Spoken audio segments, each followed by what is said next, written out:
सीधे रुक कर लेते हैं दिल्ली। अरविंद केजरीवाल कुछ कह रहे हैं, आइए सुनते हैं। भरत से यह बर्दाश्त नहीं हुआ। भरत जी पीछे पीछे उनके वनवास गए और वन में महाराज राम को ढूंढ के, भगवान राम को ढूंढ के उनके पैरों में गिर जाते हैं और कहते हैं कि ये राजपाट है भगवान, ये राजपाट आपका है, ये मेरा नहीं है, आप वापस चलिए और वापस चल के राजपाट संभालिए। भगवान राम कहते हैं नहीं भरत, ये राजपाट तेरा है। भरत कहते हैं नहीं भगवान, ये राजपाट आपका है। मुझे लगता है पूरे मानव जाति के इतिहास में इस तरह का सुंदर दृश्य देखने में शायद कभी नहीं मिला होगा। दो भाई लड़ रहे हैं, एक कह रहा है कि ये राजपाट तेरा है, दूसरा कह रहा है ये राजपाट तेरा है। आज के जमाने में दो भाई जब लड़ते हैं, वो कहता है ये जमीन मेरी है, वो कहता है ये जमीन मेरी है। इस तरह का सुंदर दृश्य पूरे मानव जाति के इतिहास में कभी देखने को नहीं मिला होगा। और उसके बाद भरत भगवान राम की खड़ाऊ लेके वापस आ जाते हैं, सिंहासन पे उनकी खड़ाऊ रखते हैं कि भगवान राम के आदेश पे और उन्हीं के नाम से राजपाट चलेगा। आजकल के जमाने में क्या होता है, एक बाप है, बहुत बड़ा सेठ है, उसके दो बेटे हैं, बाप की मौत हो जाती है, दोनों बेटों में झगड़े शुरू हो जाते हैं। उनकी जायदाद को लेके, जमीन जायदाद को लेके दोनों बेटों में झगड़े शुरू हो जाते हैं। दोनों बेटे अपने आप को भगवान राम का चेला मानते हैं, भगवान राम का शिष्य मानते हैं और दोनों भाई लड़ रहे हैं आपस में, कोर्ट में, कचहरी में आपस में लड़ रहे हैं दोनों भाई, ये जमीन मेरी, ये जमीन मेरी।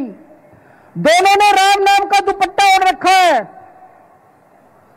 आसमान में अगर भगवान राम बैठे होंगे तो टप टप आंसू बहा रहे होंगे, ये कैसे मेरे भक्त आ गए जो मेरा संदेश भी नहीं मानते। हमें भगवान राम के जीवन को अपने जीवन में ढालना है, उनके संदेश को अपने जीवन में ढालना है।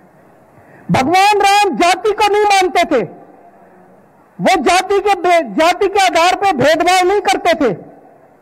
जब भगवान राम वनवास गए, चारों तरफ बात फैल गई कि भगवान राम वनवास आए हैं।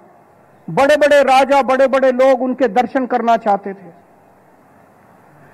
वन में एक माता शबरी थी, शबरी माता थी।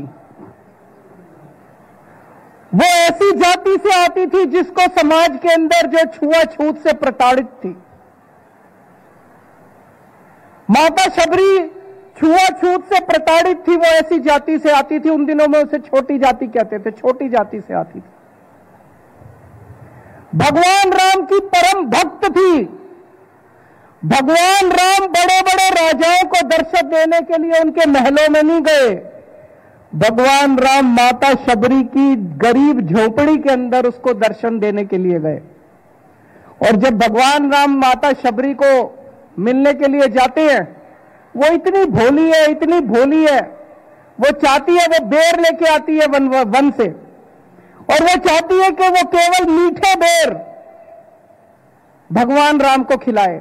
तो वो एक एक बेर निकालती है, उसको पहले चखती है और झूठा बेर टोकरी में रख के महाराज के सामने रख देती है। जो खट्टे बेर है उनको फेंक देती है। झूठे बेर, मां शबरी के झूठे बेर भगवान उठा उठा के खा रहे हैं। लक्ष्मण भगवान राम को कहते हैं कि हे भगवान, ये क्या कर रहे हैं, ये झूठे बेर हैं।